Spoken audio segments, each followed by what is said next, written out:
Bonsoir à tous, merci d'être avec nous sur La Première. Voici les titres de l'actualité de ce samedi 10 février. Les îles de la Société en vigilance orange pour fortes pluies et vents violents. Une dépression tropicale faible génère des perturbations dans l'archipel de la Société jusqu'à dimanche soir. Coup de projecteur ce soir sur l'épilepsie. Environ 2000 patients sont répertoriés sur notre territoire.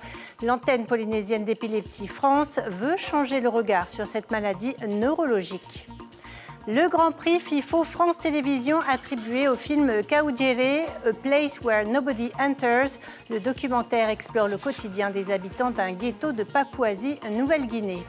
Nous parlerons du palmarès du FIFO 2024 et de son organisation bouleversée par les intempéries. Myriama Bono, présidente de l'association FIFO, est notre invitée ce soir. Et puis nous tenterons de chasser la grisaille grâce aux mélodies de notre rubrique Tehono Rahua. Loïc Teheura, chanteur attitré du groupe Hate Haiti, nous racontera sa carrière artistique.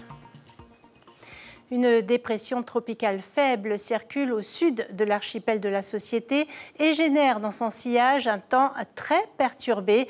Des averses successives, parfois de forte intensité, circulent à Tahiti et Moorea. Les rivières sont en crue. La Papeava Papeete est sortie de son lit. À Mahaena, un arbre est tombé sur la route, emportant avec lui des câbles électriques.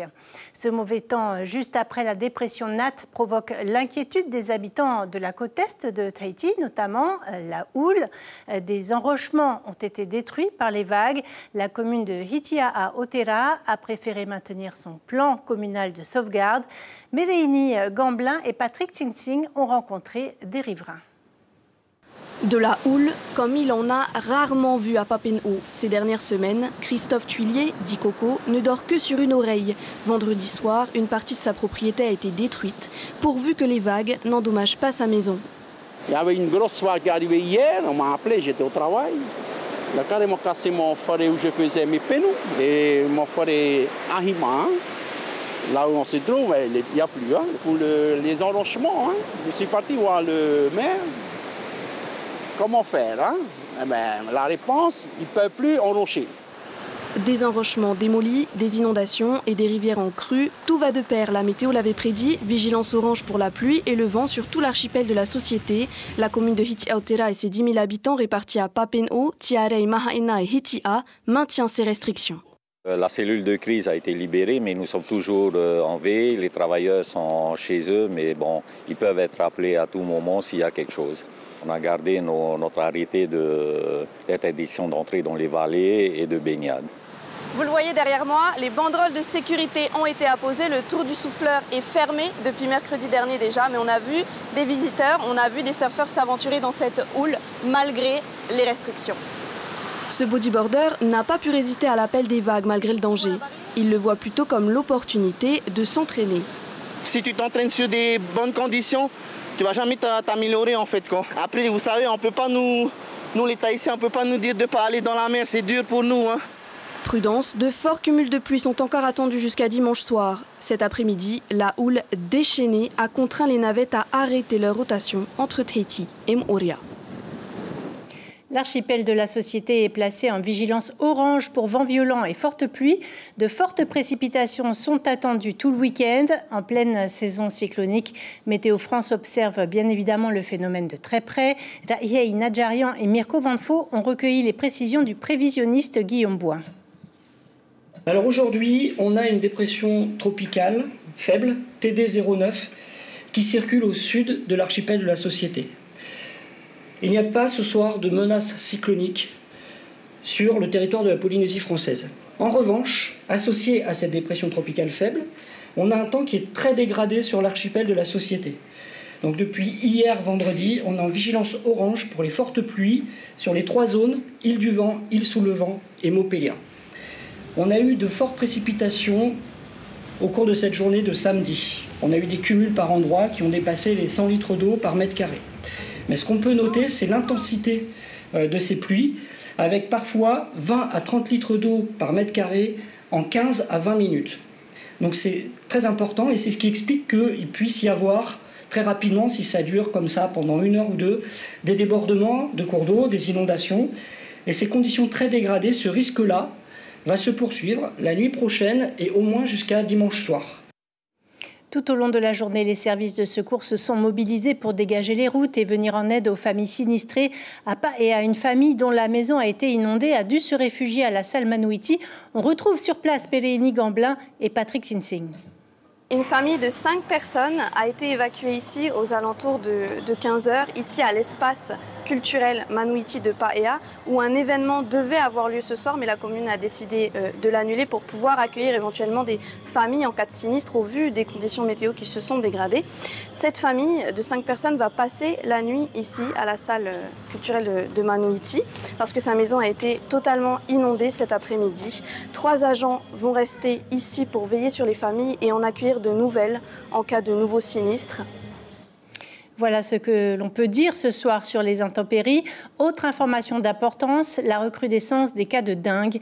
Depuis le début de l'alerte, fin novembre, 10 cas de dengue de type 2 ont été confirmés. La direction de la santé a également répertorié 3 hospitalisations. Pensez à vous protéger et éliminer les gîtes. Santé encore avec cette maladie peu connue du grand public, l'épilepsie. Il y a les convulsions spectaculaires, mais il y a aussi des crises plus discrètes, un handicap invisible qui bouleverse la vie du patient. Le quotidien peut s'avérer difficile au plan personnel et professionnel. L'antenne de l'association Épilepsie France veut changer les regards. Raihei Nadjarian et Mirko Vanfo. Ranitea est dans une forme étincelante. Pourtant, elle est épileptique depuis la naissance. Grâce à un traitement, elle n'a plus fait de crise depuis 4 ans. Mais la maladie a eu raison d'elle. Elle n'a plus aucun souvenir de son enfance. Parfois, oui, c'est ma mère. Ou sinon, j'ai quelques flashs. Mais le quotidien, ça va? T'as pas envie de te ressouvenir? Non, pas du tout. Pourquoi? J'ai pas envie de savoir ce que j'ai vécu. Des fois, il faisait chaud. Et pendant un entraînement, elle a fait une petite crise où on est vite intervenu. Changer le regard sur l'épilepsie, c'est le combat de Nohaoura. Elle a été diagnostiquée épileptique à 39 ans. Sa maladie, elle en a fait une force. Avec l'aide de sa délégation, elle soutient des personnes dans le même cas. L'épilepsie, c'est une personne, comme tout le monde, c'est un handicap invisible. Donc nous, on continue à vivre. Vous me voyez, je vis. Mais c'est plusieurs problématiques derrière cette épilepsie. Donc c'est une problématique d'insertion sociale, d'insertion professionnelle au niveau de la scolarité. Malaise, convulsions ou perte de connaissance sont les symptômes de cette maladie. Pour les personnes atteintes, l'intégration sociale et professionnelle peut s'avérer compliquée. C'est vrai qu'au niveau du travail, il y a certains métiers qui sont contre-indiqués avec l'épilepsie, par exemple la conduite de poids lourds, tout ce qui est sous l'eau, la plongée sous-marine, etc. C'est contre-indiqué parce que si le patient a une crise, il se met en danger de mort ou il met en danger les autres. Un conducteur poids lourd qui fait une crise, s'il fait un accident, il peut tuer les gens en face. Grâce au carnet rouge, les patients atteints d'épilepsie sont complètement pris en charge pour leur traitement. Mais depuis quelques mois, celui-ci est uniquement réservé aux personnes ayant plusieurs traitements à prendre. Sans la prise en charge, le coût des médicaments est en moyenne de 10 000 francs par mois. Les membres du jury ont fait leur choix. C'est un film réalisé en Papouasie-Nouvelle-Guinée qui a obtenu le Grand Prix FIFO France Télévisions. 2 autres prix ont été décernés par le jury. En revanche, pas de prix du public cette année, la conséquence des 2 jours du fermeture du festival. La soirée des lauréats s'est déroulée hier soir dans l'intimité du petit théâtre de la Maison de la Culture. Juliane Favenec, Jérôme Lee.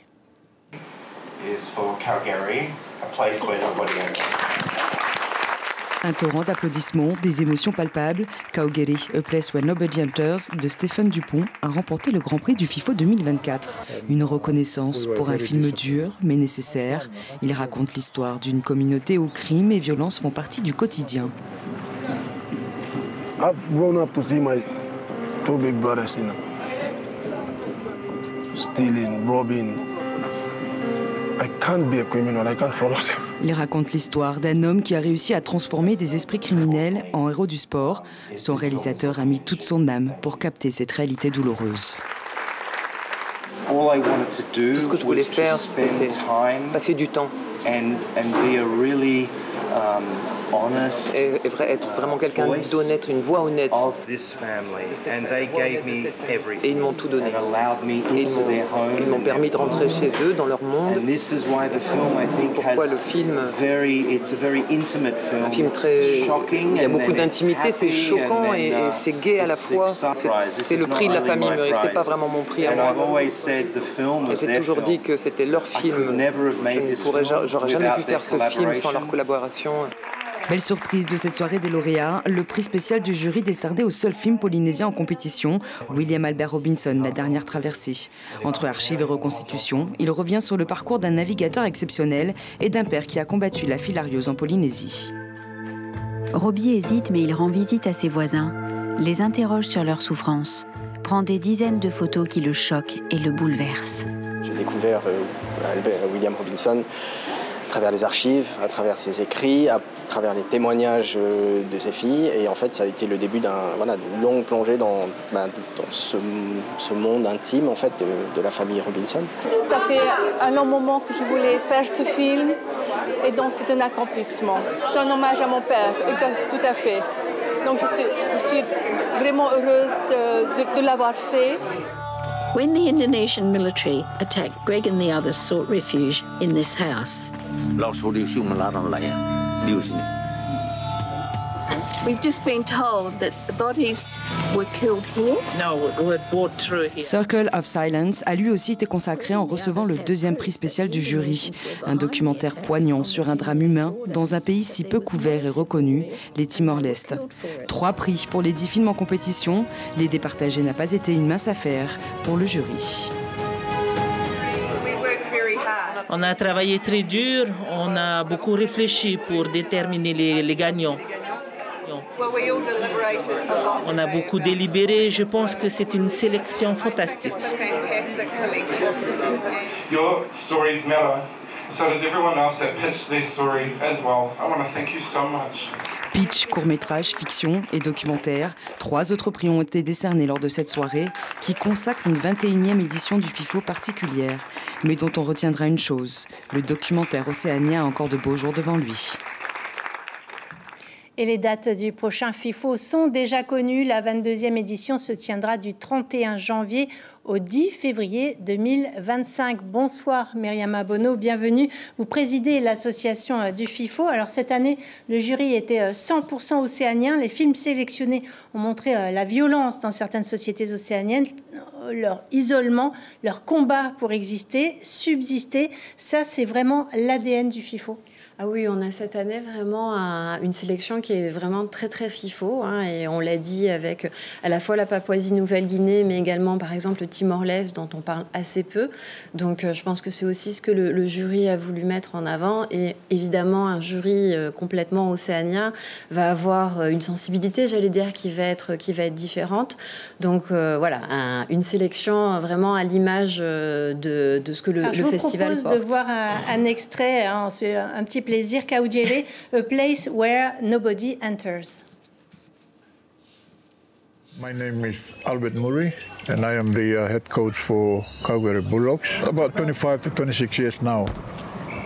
I've been coaching the boys here in the settlement, molding them and telling them to play. Every Papua New Guinean boys, we dream about playing in the NRL.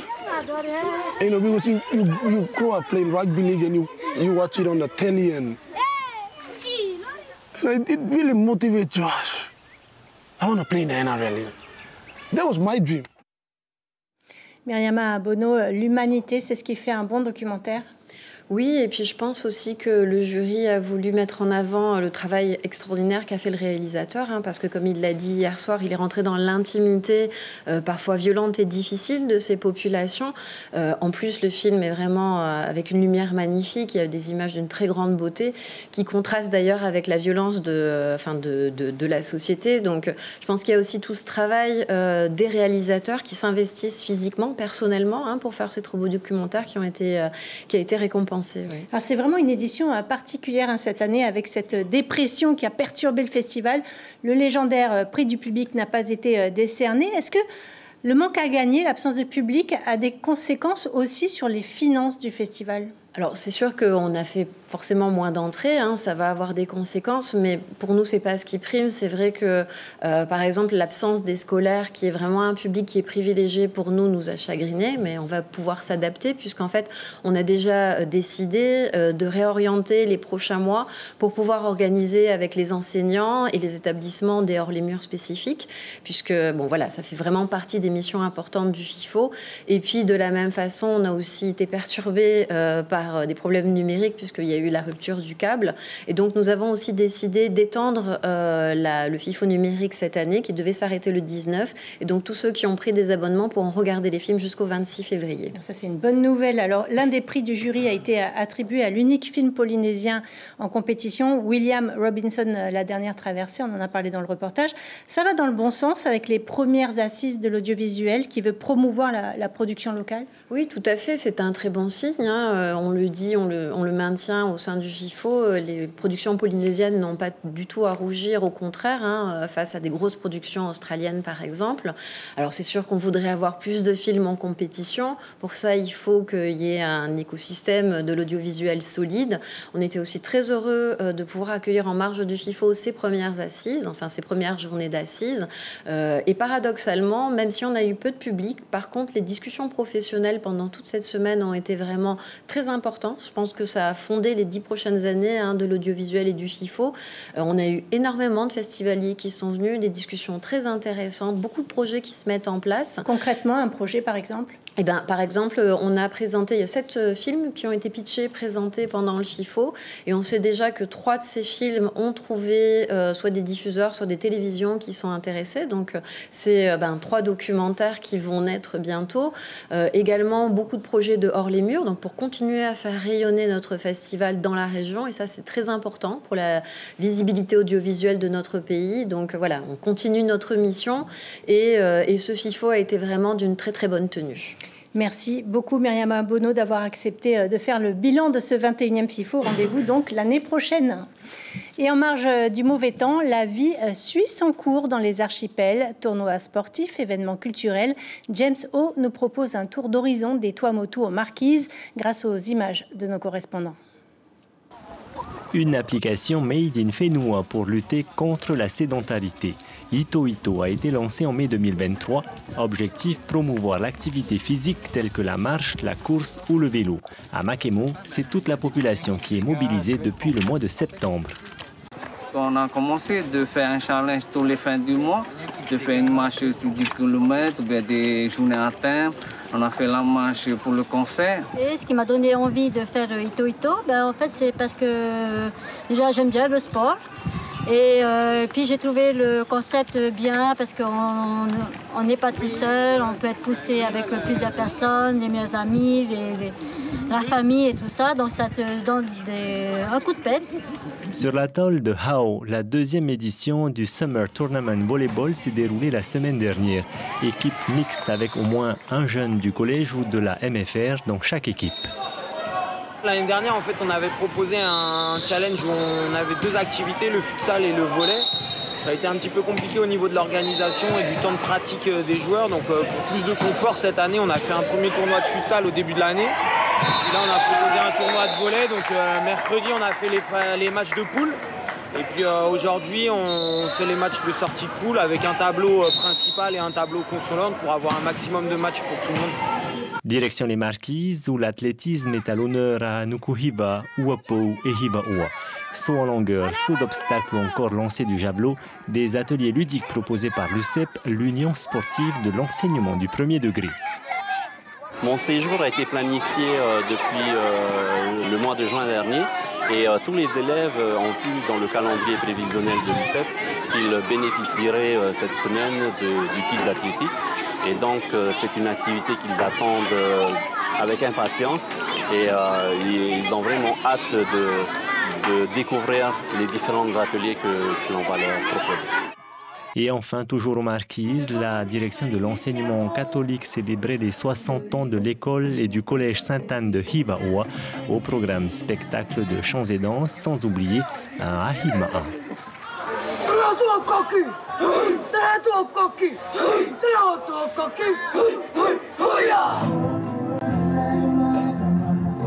Allez, on va tenter de s'évader un peu, quitter la grisaille pour un peu de lumière avec notre rubrique Te Hono Rahua.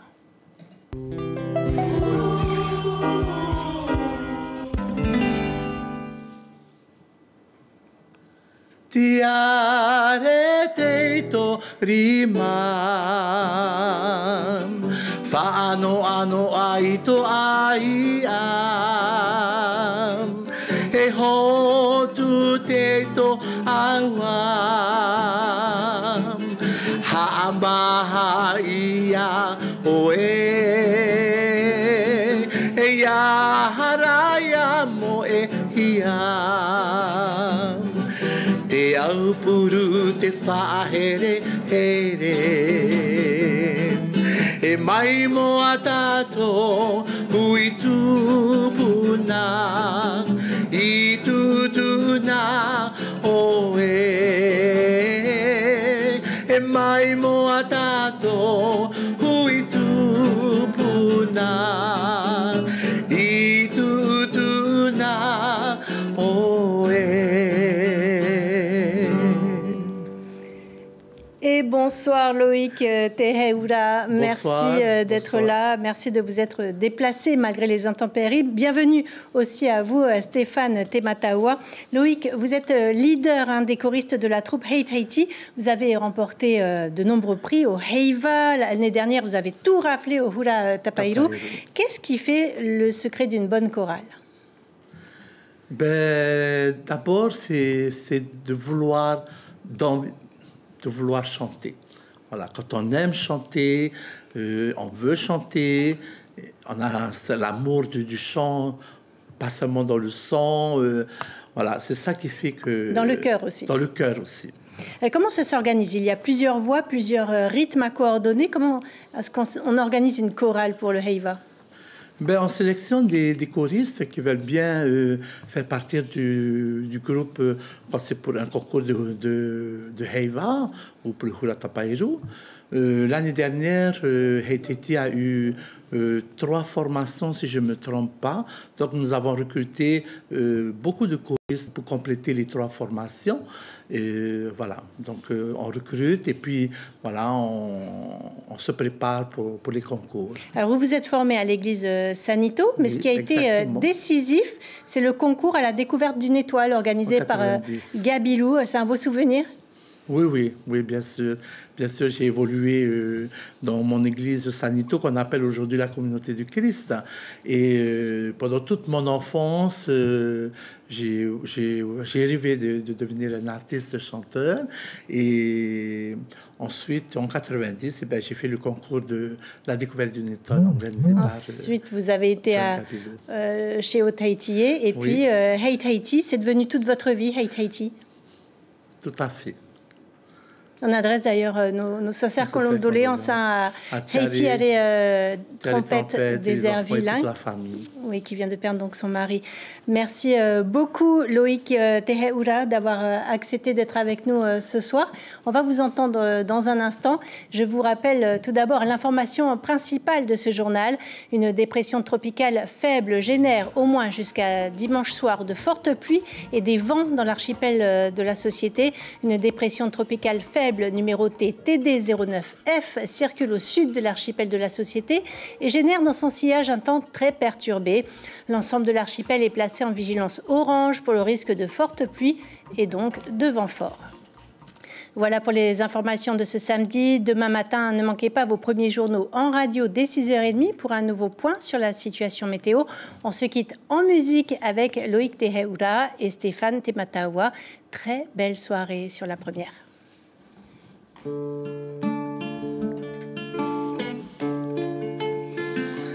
Hiro an, hiro an, hiro ato, hiro amauto. I he hui amai, he to ne, mautu puna.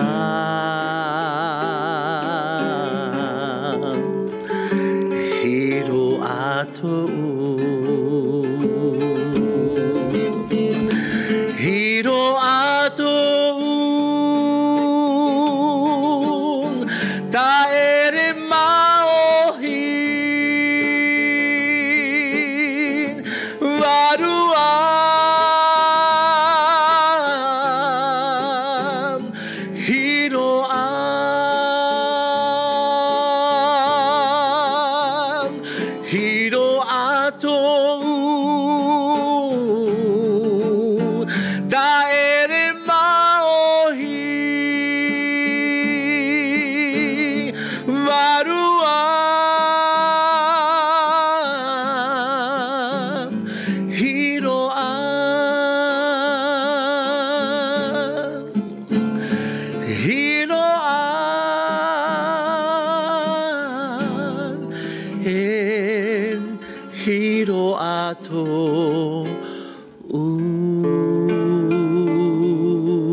Retrouvez ce programme en replay sur notre site internet.